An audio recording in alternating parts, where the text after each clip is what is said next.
Sejumlah akun di media sosial mengunggah kondisi Bali yang sepi dalam sepekan terakhir atau menjelang libur Natal dan Tahun Baru. Lokasi-lokasi wisata seperti Kute, Seminyak, dan Canggu dilaporkan sepi pengunjung. Ruas-ruas jalan pun tampak lengang. Tak jarang netizen yang membandingkan kondisi wisata Bali saat ini seperti pada zaman pandemi COVID-19. Sepinya kunjungan wisatawan juga dikeluhkan para pengemudi yang kerap membawa tamu ke lokasi-lokasi wisata. Semeton driver semua di Bali. Kayaknya orderan nanti sepi bro. Sekarang Bali memang sepi atau gimana nih? Karena jalanan udah hilang semua, nggak ada tamu di jalan. Seminyak sepi, benar-benar lolos. Hari ini cuma sekali order dari Nusa Dua ke Seminyak, itu pun wah, dari jam berapa tadi? Dari jam 11 sampai jam 4, sekarang 5 jam baru dapat garus nih bro. Gimana nih Bali? Apakah gara-gara virus baru? Gara-gara flu baru? Apa? Coba info-info Semeton yang di Uluwatu, Canggu, Kute, Ubud. Gimana perkembangan tamu sekarang di online nih? Kok tiba-tiba sepi sekali, gimana nih? Coba Ton, mohon info Ton. Nggak bisa bayar cicilan nanti nih Ton. Pelaku wisata pun berharap Bali bisa kembali ramai pengunjung. Pasalnya, masyarakat lokal menjadikan pariwisata Bali sebagai mata pencaharian utama. Pemirsa, maksud hati ingin mengisi liburan sekolah di hotel mewah bintang 5, puluhan mama di Cirebon, Jawa Barat malah tertipu voucher hotel hingga senilai miliaran rupiah. Liburan pun berubah menjadi mimpi buruk.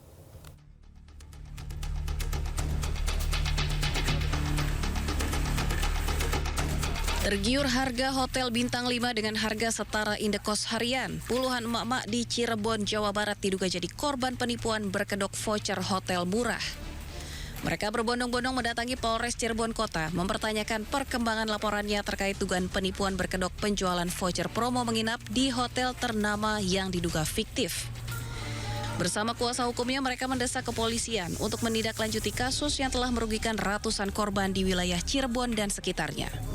Bahkan angka kerugian ditaksir mencapai miliaran rupiah sejak laporan dibuat awal Oktober lalu dan terlapor masih belum juga hadir memenuhi panggilan polisi. Sejumlah korban pun sempat mengkonfirmasi langsung ke pihak hotel dan tak ada satupun pihak hotel yang membenarkan adanya voucher promo tersebut. Kasus ini menjadi peringatan bagi masyarakat agar lebih waspada terhadap penawaran harga hotel murah, apalagi di saat musim liburan Natal dan Tahun Baru. Dari Cirebon, Jawa Barat, Mahardika, iNews melaporkan. Pemirsa, pemerintah terus awasi jalannya libur Natal dan akhir tahun. Bahkan seluruh dirut BUMN yang berhubungan dengan transportasi diminta turun langsung.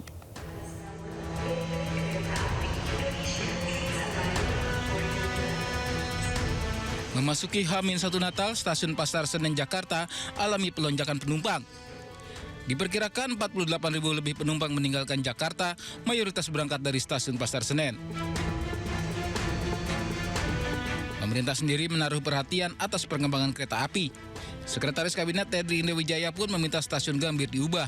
Tak hanya itu, untuk memastikan libur Nataru berjalan lancar, pemerintah meminta dirut BUMN yang berhubungan dengan transportasi untuk turun langsung ke lapangan.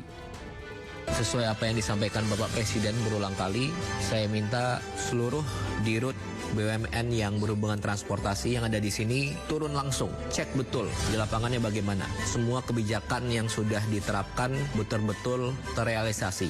Tiket turun, ada diskonnya, pengurangan harga, pastikan semuanya berjalan baik. Kalau boleh cerita ya, dulu waktu masih kecil saya sering ke stasiun Gambir, kemudian sampai sekarang ya gitu-gitu aja, belum berubah. Jadi mumpung Pak Dirut, Pak Presiden memberikan perhatian besar di perkeretaapian, tolong direnov, diperbaiki, dipercantik, perindah, dipernyaman. Selain stasiun, pemerintah juga memantau terminal hingga pelabuhan di penjuru Indonesia. Cuaca ekstrem yang diprediksi akan terjadi di Indonesia pada akhir tahun ini membuat pemerintah terus memantau langsung moda transportasi yang ada. Tim Liputan iNews melaporkan. Ya baik, terima kasih Sabrina dan juga Nata, serta selamat pagi pemirsa. Saat ini saya Brigadir Anissa melaporkan langsung kondisi arus lalu lintas di gerbang tol Buah Batu, Bandung, Jawa Barat. Bisa kita saksikan bersama bahwa situasi arus lalu lintas pada pagi hari ini masih terpantau relatif kondusif lancar, baik kendaraan yang akan masuk maupun keluar tol gerbang tol Buah Batu. Dan kami himbau bagi para pengendara untuk selalu tetap berhati-hati serta menjaga jarak aman kendaraan Anda dengan kendaraan lainnya. Dan juga untuk arus lalu lintas sendiri, kendaraan dari kawasan Jakarta maupun Cilenyi maupun dari Cisumdawu yang akan mengarah ke kawasan Simpang Buah Batu maupun Kiara Condong untuk pagi hari ini masih terpantau relatif lancar. Namun kami himbau bagi para pengendara untuk tetap berhati-hati mengingat adanya kegiatan pasar di sepanjang jalan di kawasan Kiara Condong. Dan kami himbau bagi para pengendara untuk mengurangi laju kecepatan kendaraan Anda dan juga memperhatikan laju serta jarak aman kendaraan Anda dengan kendaraan lainnya. Dan dari arah sebaliknya, yaitu dari kawasan Simpang Buah Batu maupun Kiara Condong yang akan memasuki gerbang tol yang akan mengarah ke Jakarta ataupun yang akan mengarah ke kawasan Cilenyi maupun Cisumdawu, yaitu Cilenyi, Sumedang dan juga Dawuhan masih terpantau dalam keadaan relatif lancar pada pagi hari ini. Dan juga kami informasikan pemirsa, menurut dari data PT Jasa Marga, diketahui bahwa dari pukul 12 malam ataupun 00.00 pada tanggal 25 Desember 2025, kendaraan gardu yang masuk ya ini sebanyak sekitar 1.516 kendaraan. Dan untuk yang keluar ya ini sebanyak 1.717 kendaraan. Ini menandakan bahwa banyak kendaraan dari arah Jakarta ataupun Cilenyi yang akan mengarah ke kawasan Cisumdawu. Kami mengimbau bagi para pengendara untuk tetap berhati-hati dan untuk tidak memaksakan untuk berkendara di saat Anda sudah merasa lelah, untuk silakan bergeser menuju ke rest area terdekat. Dan juga bagi para pengendara untuk selalu memastikan saldo tol Anda dan juga BBM Anda cukup saat Anda memasuki gerbang tol. Dan juga kami informasikan pemirsa berdasarkan dari data RSMS Korlantas Polri, angka kecelakaan lalu lintas di seluruh Indonesia dalam kurun waktu 1 kali 24 jam terjadi sebanyak 326 kasus laka lantas dengan rincian 28 meninggal dunia, 61 luka berat dan juga 410 luka ringan. Dari data tersebut 32% terjadi dikarenakan kecerobohan pengemudi.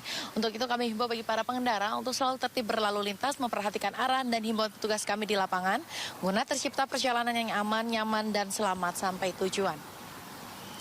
Dan untuk mengupdate bagaimana kondisi arus lalu lintas terkini, kami siap melayani Anda di nomor 15669 atau juga dapat melalui SMS Center di nomor 9119. Itulah informasi pada pagi hari ini dan silakan kembali ke rekan di studio.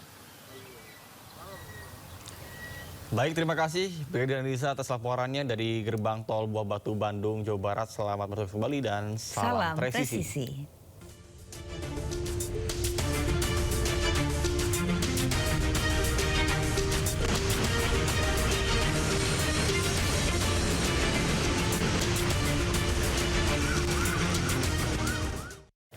Pemirsa, wisatawan di kawasan Malioboro, Yogyakarta terus mengalami peningkatan di masa libur panjang Natal dan Tahun Baru. Ya pemirsa, beginilah keramaian wisatawan yang tampak di pedestrian Malioboro. Sejumlah wisatawan terlihat menikmati suasana kota Jogja sambil berjalan, duduk santai dan berfoto. Sementara itu ruas jalan Malioboro juga padat didominasi kendaraan pribadi.